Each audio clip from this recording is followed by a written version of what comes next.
आप ये जो तस्वीरें देख रहे हैं, इसके बारे में अगर हम आपसे पूछें कि ये क्या है, तो आप क्या कहेंगे? ज़रा ध्यान से देखिए और फिर सोचिए, अपने दिमाग पर थोड़ा जोर डालिए और बताइए कि ये क्या है? अगर आपको लग रहा है कि ये कीचड़ है, मोहल्ले का सीवरेज इकट्ठा हुआ पड़ा है, तो आप सही हैं।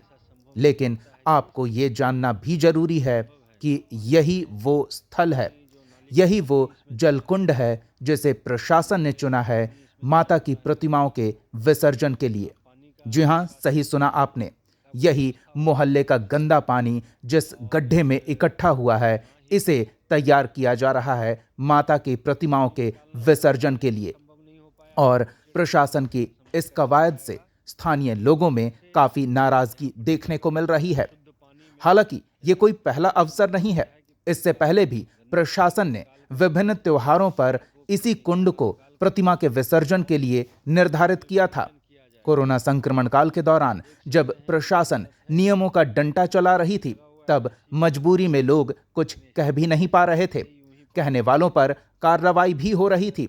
लेकिन अब जब सरकार ने तमाम तरह की छूट दे दी है, संक्रमण से सुरक्षा को लेकर कुछ दिशा निर्देश अभी भी प्रभावी हैं, लेकिन पूजा आयोजनों, अन्य सामाजिक गतिविधियों की जब छूट मिल गई है, तो फिर प्रतिमा विसर्जन के लिए शहर के दूर के हिस्से में ये कीचड़ नुमा रास्ते से होकर इस गंदे पानी के कुंड में ले जाने को लेकर श्रद्धालुओं को मजबूर क्यों किया जा रहा है, ये उनके समझ से परे है।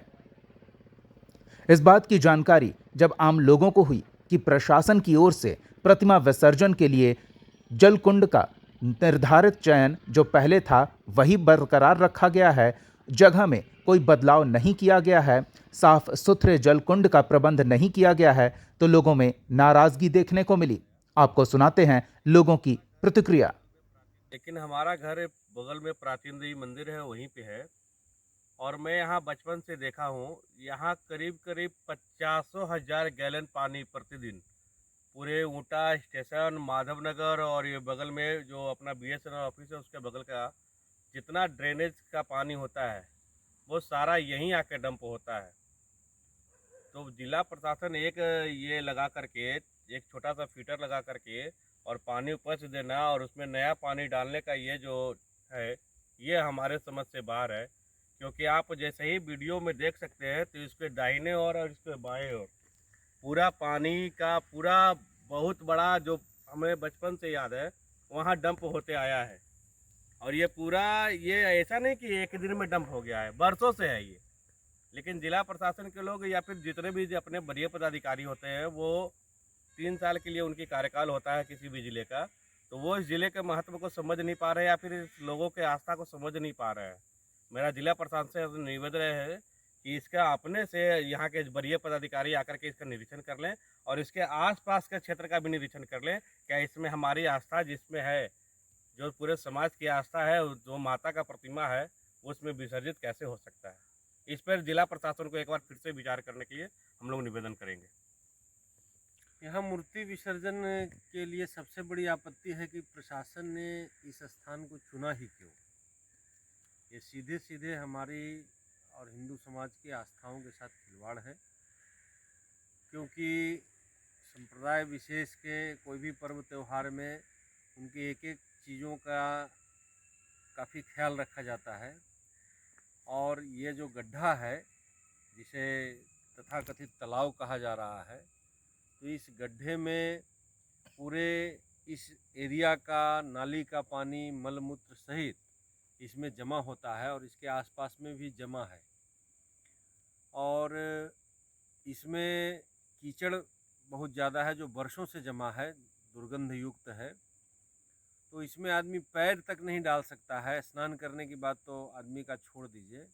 तो जब आदमी इसमें स्नान नहीं कर सकता है तो हम अपनी जगत जननी माँ जगदम्बा का विसर्जन कैसे कर सकते हैं? ये आम जनमानस की ओर से जो आवाज़ उठ रही है पूरे शहर में, वो यही उठ रही है कि इस गंदे तालाब में किसी भी प्रकार से विसर्जन नहीं किया जा सकता है। ये हमारी आस्थाओं के साथ खिलवाड़ होगा।